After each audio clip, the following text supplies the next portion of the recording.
Halo semuanya, perkenalkan nama saya Ripal Ardiansyah Kurniawan, mahasiswa Universitas Pendidikan Indonesia Program Studi Akuntansi kelas A dengan NIM 2007268. Di sini saya akan membahas mengenai korupsi. Apa sih itu korupsi? Secara singkat, korupsi disebut juga rasuah. Pengertian korupsi ialah tindakan menyalahgunakan kepercayaan publik yang dikuasakan kepada mereka untuk mendapatkan keuntungan sepihak. Korupsi merupakan permasalahan yang sangat amat merugikan banyak orang. Tindakan kotor ini sangat berbahaya. Bagaimana tidak? Karena tindakan ini mengambil hak orang lain untuk kepentingan diri sendiri. Korupsi bisa terjadi di mana-mana, dalam sebuah negara, organisasi, lembaga, atau setiap kelompok manusia yang tidak menutup kemungkinan terjadinya korupsi. Secara umum, korupsi yang sering kita temui adalah perbuatan dari para pejabat negara yang memiliki kekuasaan dan begitu teganya mengambil hak orang lain. Tindakan korupsi sangat berdampak pada sebuah negara. Perlu diketahui, dampak jangka panjang korupsi selain kerugian negara ialah masyarakat menderita kekurangan kualitas perhatian dalam berbagai bidang, baik itu pendidikan, kesehatan, sarana prasarana, dan lain sebagainya. Korupsi harus kita hindari karena korupsi bisa merugikan orang lain. Hal yang dianggap kecil oleh kita bisa jadi hal yang paling besar dan berharga bagi orang lain.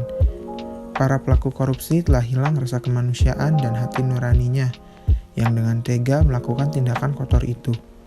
Agar kita terhindar dari tindakan korupsi, kita harus membiasakan diri menjadi lebih baik dengan cara punya mental kaya dan banyak bersyukur, mendekatkan diri pada agama, bersikap jujur, tidak berorientasi pada uang, dan menumbuhkan rasa tanggung jawab dari hal yang kecil. Selain kita harus menghindari tindakan korupsi, kita juga perlu mencegah dan memberantas korupsi yang ada. Banyak sekali hambatan dalam pemberantasan korupsi, terlebih bila korupsi sudah secara sistematik mengakar dalam segala aspek kehidupan bermasyarakat di sebuah negara. Beragam cara dicoba, namun praktek korupsi tetap subur dan berkembang baik dari segi kuantitas maupun kualitasnya. Kegagalan pemberantasan korupsi di masa lalu tidak boleh menyurutkan keinginan semua pihak untuk memberantas korupsi. Perlu dipahami bahwa tidak ada satu konsep tunggal yang dapat menjawab bagaimana korupsi harus dicegah dan diberantas. Semua cara, strategi, dan upaya harus dilakukan dalam rangka memberantas korupsi.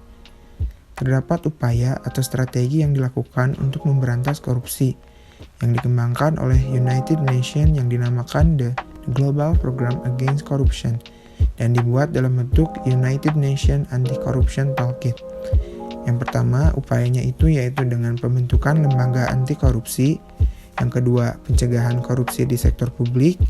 Yang ketiga, pencegahan sosial dan pemberdayaan masyarakat. Yang keempat, pengembangan dan pembuatan berbagai instrumen hukum yang mendukung pencegahan dan pemberantasan korupsi. Yang kelima, monitoring dan evaluasi. Yang keenam, kerjasama internasional. Nah, begitulah pembahasan mengenai korupsi. Semoga kita terhindar dari tindakan korupsi itu. Sekian yang dapat saya sampaikan. Semoga pemaparan saya bisa bermanfaat untuk kehidupan kita. Terima kasih dan sampai jumpa.